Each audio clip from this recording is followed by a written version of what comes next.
The Age of Sigmar World Team Championships are being held on the 2nd, 3rd and 4th of May in Amsterdam. This video will be a quick overview looking at the lists and the meta because it's the first time anyone in the world, including the teams, have seen this information. There are 24 teams of 8 players from all around the world. They have to submit their lists before the event so that they can be checked over and done in secret so none of the other teams know what they're taking. So this is a world exclusive first look and breakdown of the lists. Special thank you to Tom, Ziggy, Tom and Jeffrey for helping put all of this information together. We only got the lists a few days ago and it takes an incredible amount of time to put all of this together, let alone analyze it. So I do hope you like the video and I would like to know what you think, so please do let me know. If you've never been to a team tournament before, I'm going to give you a quick overview of what they're like. All of the lists are up to 2,000 points.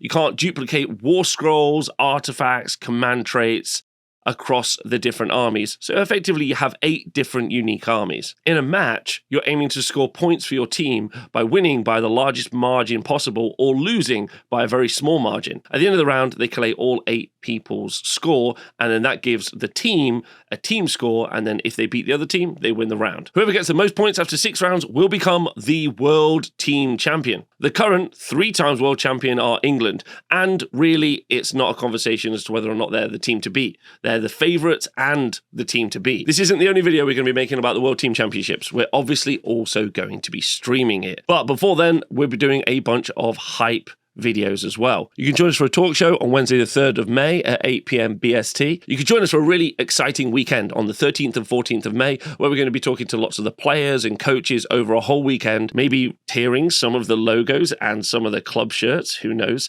and just having a really fun weekend, building up the community and hype before Worlds. And finally, you'll be able to watch the entire event live on the T Sports Network Twitch and check it all out, watch the actions, it happens blow by blow, and be brought to you by our commentary team and our professional state-of-the-art coverage equipment. Okay, let's get to the meta breakdown. The most popular faction is Gloom's Gits, with 21 teams taking the Goblin Warriors. Every Gits list is from the Jaws of Mork subfaction, which adds +1 to the jaw attacks of Squigs. All of the lists are built to be combat alpha strike armies. The army strategy is to buff up strong combat blocks, run them up the board, and murder everything in melee. It has a very high early tempo, which has a lot of sustain over the course of the battle, thanks to the ability to heal things like squig herds and rally. So they tend to maintain tempo through the course of the game. They have a high wound pool, and they have a lot of melee output. The most common key units are Boingrot Bounders and Squig Herds. They serve as strong mobile melee combat blocks, and you will always see a Squig boss with Nasher Squig because they make the Squigs that we talked about before go faster and therefore more likely to be able to get the charges off and engage in combat. Scragrot, interestingly, makes it only into 8 different lists, but Grinkrat makes it into 14. That's thanks to the ability I Dub Thee, which lets a combat block have fight on death, which doubles the effectiveness of that combat block. Let's look at Nathan Watson's list from Team Scotland, currently the 7th best performing Gits player in the world. As we know, like all the other Gits players, it's a Jaws of Mork army, so all of his Squigs are going to be getting +1 attack. He has a Loom boss, a Madcap Shaman, a Squig boss with Nasher Squig, and Grinkrat. 2 units of 36 Squig Herd, and 4 units of 5 Boingrot Bounders. And finally, the Marshcrawler Sloggoth, which will be giving a +1 to hit aura to all of those fighting units. What's interesting about this list is that it is going to lose units, the Boingrots and also the Squig Herd, even though the Squig Herd can heal up to 63 in each of the hero phases. But he has got the ability to bring them back from the Loon Shrine and has taken a command trait to be able to do so more effectively. So while it is definitely an army that can be very aggressive on the first turn, what it does is fights, returns, fights again. While it might not look like it on the surface, this plays very differently to the list that we see from Team USA, played by Jivan Noah Singh. He has a Fungoid Cave Shaman and a Squig boss with Nasher Squig, but he has Scragrot, 2 units of 15 Boingrot Bounders, and 2 units of Moonclan Stabbers. He's then taken 2 units of Sneaky Snufflers, a Gobberpalooza, and some Spore Splatter Fanatics. What Nathan has done with his army is he's optimized his army, so he has multiple units that can keep engaging and trading on objective. Noah has decided instead to take those larger blocks and then buff them with buff support pieces like the Sneaky Snufflers. So the engagement will be more aggressive and also have more sustain. There will definitely be a competition to see who is going to be the best Gits player at Worlds, and I wish them all luck. Gits are weak to things like Lumineth and Be'lakor because they can shut down those combat blocks.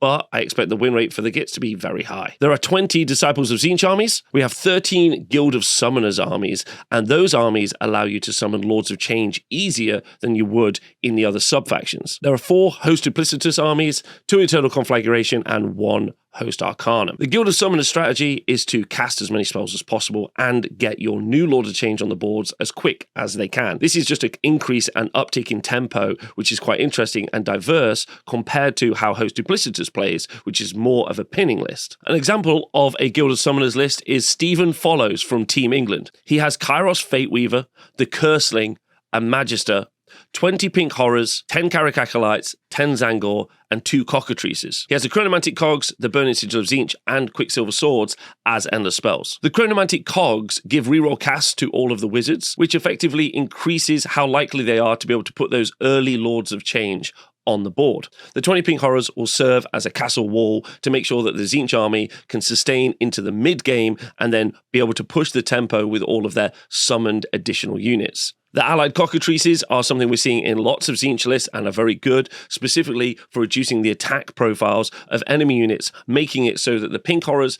can hold objectives better and survive longer. So it's an army that's going to hold the midboard and do damage, and eventually ramp up its tempo through its summoning. This is quite different to a Host Duplicitous list, because what that wants to do is stop you from being able to score. Tom Moulders from Team Greece is also running a Tzeentch list, but this time it's in Host Duplicitous. He's running the Curseling, Kairos, and an Ogroid. However, he has 20 Pink Horrors, another 10 Pink Horrors, 10 Carrick Acolytes, and 9 Corvus Cabal. The important part about this list is the Soul Screen Bridge, because he will be able to teleport over the unit of 20 Pink Horrors, and then use Destiny Dice to charge. The Host Duplicitous sub-faction means that you will not be able to retreat away from them. And because this army is all in a 1-drop, he's going to teleport over 100 wounds of Pink Horrors and pin you in your back objective before you can leave. Key units for Tzeentch are Pink Horrors, Kairos, and Magisters. And we're seeing lots of allied cockatrices as they reduce the melee efficiency of enemy units trying to attack your Pink Horror castle wall. Tzeentch are weak to losing casters early game, so armies like KO and also Beast of Chaos might be something that the teams don't want to pair their Tzeentch armies into. They also probably don't want to pair them into Khorne, because Khorne's got a great ability to do spell ignore. There are 19 Karadron Overlords armies, currently the army with the highest win rate in Age of Sigmar. Looking at the sub-faction breakdown, you can see that there are 12 Barak Urbaz armies. Urbaz allows you to take an extra article, which is the KO Allegiance ability, allowing them to take 2 powerful army-wide buffs. They are most likely to take +1 to wound against 1 enemy unit and the 4-up rally. Barak Zilfin allows you to take frigates as battle line, and we have 2 Barak Nar armies, which allow you to have Thunderers as battle line. Thunderers, one of the key units for Karadron Overlords, have got a way of becoming battle line even when they're not in Barak Nar. The Command Try X Grundstock allows Thunderers to become battle line and also receive additional commands for free. So taking that command trait and putting that inside Barak Urbaz seems to be the incredibly popular choice. Let's look at an example of this from Owen Jackson from Team Wales. Being from Urbaz, he's been allowed to take the article Settle the Grudges and Honor is Everything, allowing to have +1 to wound against an enemy unit and also rally his units on a 4+. He has an Arcanaut Admiral who is the ex-Gunstock General, another Admiral, 2 Aether Chemists, an Aetheric Navigator, and a Code Riot. He then has 2 units of 15 Thunderers, 10 Arcanaut Company, and an Ironclad, and has brought along the Soul Screen Bridge. This army is just a offensive Alpha Strike shooting army. The Ironclad is going to move up with 15 Thunderers and shoot everything, and then the other 15 Thunderers are going to be bridged over and then shoot everything as well. Once the Ironclad is done with everything, there should be not much left on the board. This is definitely the most popular archetype for Karadron Overlords at this event, but it's not the only KO archetype that we've seen. For Barak Zilfin, we've got Zach Kennedy from Team USA. He has an Etheric Navigator and an Arcanaut Admiral, and then an Edrin Master with Dirigible Suit, who combos with the 9 Endrin Riggers that he has twice. Because he's been Barak Zilfin, he's been able to take 3 Arcanaut frigates, one of them counting as battle line. While this is also an alpha army that's incredibly fast, it does it by engaging with the frigates and the Endrin Riggers in combat, versus shooting everything. This is definitely not as popular a choice as all of the Thunderers, but is definitely also very good and something to watch out for. They're definitely the strongest army at the event and the boogeyman that people are going to have to battle against. There's a strategy in pairings to sometimes take out the strongest army, which is probably KO, by just throwing another army into it and trying to make them get some points.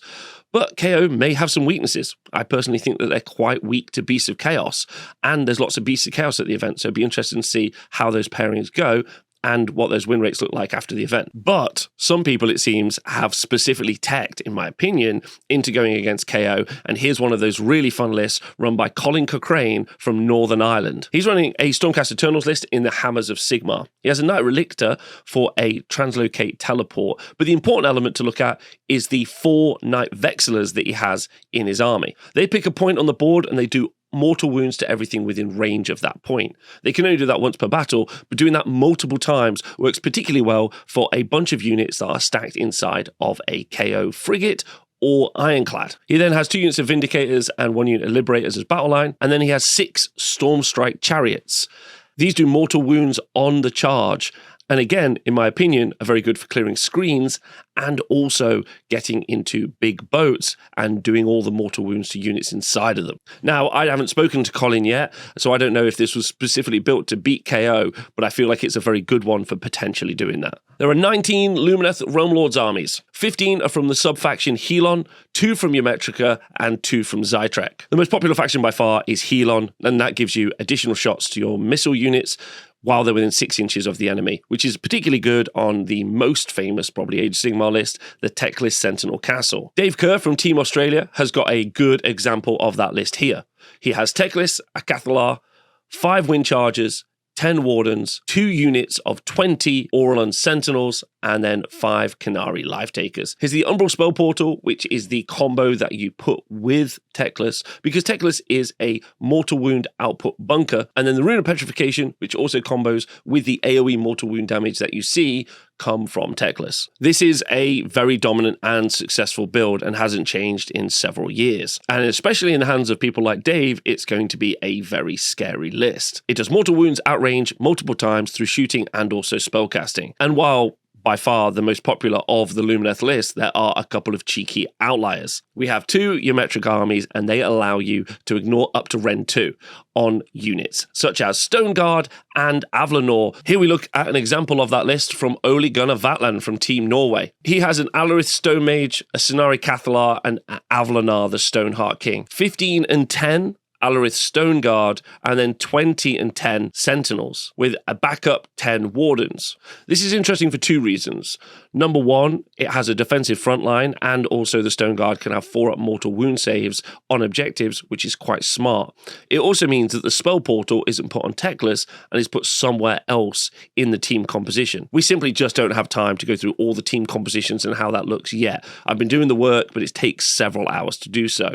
But moving around those resources is quite interesting in a team comp, and also proves a problem for their opponents who maybe are looking to always fight against the Techless Castle. There are 15 Beasts of Chaos army, an army with the ability to no deploy and ambush, deep strike, and hit with powerful melee blocks. These are going to be very fun in army pairings, in my opinion. There are 7 armies from the All-Herd sub-faction, which has lots of healing for Gore and Ungor. There are 6 armies from the Darkwalkers sub-faction, which allows you to take units back off the board, and there is 1 Gavspawn and 1 Quakefray sub-faction army. In some cases, like with Lumineth Realm Lords, the sub-faction really determines what the army composition is going to be like. That's quite different for Beasts of Chaos, because really with Beasts of Chaos, the army composition across all of the armies is very similar, but what they're getting from their sub-faction is being able to remove units or put additional units back on. Those key units that you're going to be talking about and seeing are Ungor Raiders and Bulgor, and they combo really nicely together. In fact, only 1 unit has been chosen more than Ungor Raiders at this World Team Championships. Our example list is from Michael Attali Miladan from Team France. He's from the Darkwalkers sub-faction. He has a Doom Bull, and the important part is the command trait Bestial Cunning. That allows his unit of 9 Bulgor to arrive from 7 inches and have +2 to their charge, meaning the delivery of 9 Bulgor from Deep Strike is a 5-up rerollable charge. Those 9 Bulgor have incredible melee output. However, normally you would be struggling to hit the enemy, but thankfully the Ungor Raiders, which feature in every single one of the Beasts of Chaos list, can shoot from off-board. He has 2 units of 20 Ungor Raiders and another 10, making for 100 shots off-board before delivering the Bulgor. There are 2 great Bray Shamans in the list, and they have the ability to also drag screens away, making the delivery of that Alpha Strike combat block very, very effective. The army strategy is to either clear the screens or shoot the key pieces with the Raiders, and then send the Bulgor in and fight against the enemy. This is how almost all of the Beasts of Chaos army lists work, and I think this is probably going to be one of the most interesting lists in pairings, because I think it can deal with loads of the problem factions at the top of the meta. However, you can lean into the null deploy mechanic that Beasts of Chaos can do, and combine it really well with Be'lakor, who features in 12 of the 24 teams. This is done really well by the Pedromancer from Team Spain. He has a Be'lakor and 3 great Bray Shaman, 2 lots of 10 Ungor, and 90 Ungor Raiders with a Chaos Gargan. So after shooting 180 shots from the board edge, you're going to be able to bring those units on and then Be'lakor a unit so that it's not going to be able to engage you. Hopefully this army shuts down a lot of the enemy key pieces and does what we call zoning the board. It's quite an interesting take on the army, and also in team composition it's quite an interesting challenge for people to pair into. There are 14 Slaanesh armies at the event. Of those, 13 are from the Pretenders subfaction and 1 is from the Godseekers. The Pretenders subfaction gives you an extra 2 command points for your general every time you would generate one, and when you issue commands, you get to issue it up to 3 times. So it's incredibly resource heavy when it comes to command points. Slaanesh, and based on all the lists that we're seeing so far at Worlds, is an army that wants to play its own game, and that game is getting as many depravity points as these little hands can hold. It generates depravity in 2 ways. It does it with combat blocks like Slickblade Seekers, like units of 10, and comboing that with a Keeper of Secrets so that it can fight twice using the Euphoric Killer's ability. All the wounds done by that will generate more depravity, and as this army levels up its depravity pot, it becomes more survivable and does more damage. So it's kind of fighting its own game, and all of the armies are leaning into this. However, getting those units there is quite difficult to do, but thankfully they have loads, and I mean loads of shooting to clear screens and also generate more depravity using the depravity dice mechanic. An example of this archetype is from Sebastian Del Monte from Team Finland. He has the Keeper of Secrets and a Contorted Epitome, and then 22 and 2 times 11 Blissbarb Archers, 1 unit of Blissbarb Seekers, and then a unit of 10 and a unit of 5 of Slickblade Seekers. There are other combat blocks that do the job of the Slickblade Seekers, like Glutos or Scolion and also Sigvald. However, Blissbarb Archers are seen in every list and are the most chosen unit in Age of Sigmar Worlds. Well done, well done, well done, Slaanesh guys, well done. There are 13 Slaves to Darkness armies. 9 are from the Knights of the Empty Throne subfaction, 3 from the Ravagers subfaction, and 1 from Kabbalists. The most popular subfaction, Knights of the Empty Throne, allows Varangard to become heroes and also rally Varangard on 5+. It also allows all mounted units to be able to run and charge, making those units which are already fast, incredibly fast, and being able to bring all of that melee power early in the first turn. An example of this list is Phil Marshall from Team England. He has 2 Chaos Sorcerer Lords and a unit of Varangard, a unit of 6, as his general. He has another unit of 6 Varangard as battle line, and then a unit of 10 Chaos Knights of Nurgle, and some Corvus Cabal, all in a 1-drop. The Varangard having a Mark of Khorne means they get to do extra attacks on the charge, which means they just do that much more damage, considering they get to fight twice. The Chaos Knights of Nurgle, on the other hand, are a pinning unit in this army, and they are -1 to rend against them, and also -1 to wound. So they have a classic hammer and anvil melee playstyle. The Nurgle Knights hold up the opponent, and then the Varangard come in and murder everything. This is quite common across most of the Slaves to Darkness lists. However, there is some fun Kabbalist lists which are different. Looking at Nico van der Hoek's list from Team Netherlands, where the Dutch live, he has an Exalted Hero of Chaos, Archeon the Everchosen, and a Dark Oath War Queen. He also then has 80 Splintered Fang, 2 units of 9 Corvus Cabal, a unit of Unmade, and a unit of Untamed Beasts. Ravagers allows him to return and recycle those units once they've died. This allows a consistent tempo over the course of the battle, with Archeon being a problem unit that large other pieces have to deal with. Ultimately, any Slaves to Darkness list is a heavy melee-focused army with good combat attrition, looking to pin you back into your deployment and wipe out all of your units. There are 12 Blades of Khorne armies. There are 5 from the Bloodlord subfaction, 3 from the Gortide subfaction, and 2 from the Flayed and the Reapers of Vengeance. The Bloodlord subfaction makes Bloodletters do mortal wounds on 5s as opposed to 6s. An example of this is in Dayton O'Bray's army from Team Canada. He has 3 Bloodmasters, and he also then has 3 Bloodmasters as his heroes and a Herald of Khorne on a Blood Throne. He then has a unit of 3 Blood Crushers, 2 units of 20 Bloodletters, and another 10 Bloodletters. 8 Claws of Karnak and Garak's Reavers, with a cheeky Skull Cannon thrown in. While doing lots of melee output thanks to the mortal wounds on 5s, this army also has great recursion, being able to generate and heal lots of those Bloodletters back each time they die, and being on 2 wounds and gearing up to being able to summon more thanks to the Blood Tide table.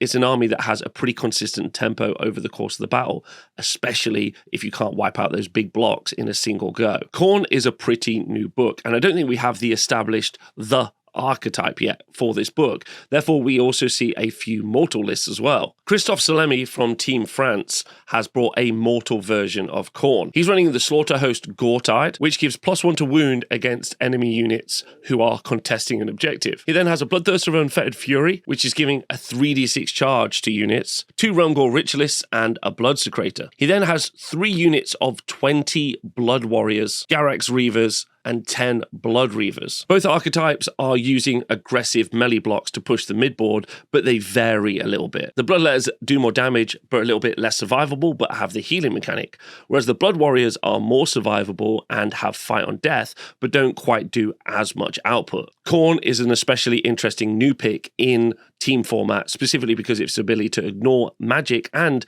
gain additional blood tithe when it does fight against magic units. Khorne's existence could skew the pairings quite significantly, but doesn't feature in all of the teams, which is really interesting as well. I think captains would have had a really hard time picking which factions they wanted to include this year, especially trying to second guess what the other captains were trying to do, which is why entering all your lists in secret is such a fun little thing. Taking a moment to reflect and kind of review the most popular armies at Worlds, you get a very distinct kind of impression of what the teams and also the armies are going for. Gits, Slaves to Darkness, and Khorne are definitely heavy combat armies, all of which are going to be able to be aggressive and do lots of damage on the first turn. Karadron Overlords and Lumineth Realm Lords, similarly, are going to be able to do lots of damage on the first turn, but from shooting. And then Beast of Chaos and Sinesh are definitely going to be able to do the same thing, but they're doing both combat and shooting. So all the most popular armies are definitely going to be doing big damage early in on the game. The only one that stands out is Tzeentch, which is definitely going to be more of a defensive castle build as it tries to progress and summon more units into the midboard. Now let's take a look at all the other factions. There are 10 Fireslayers army,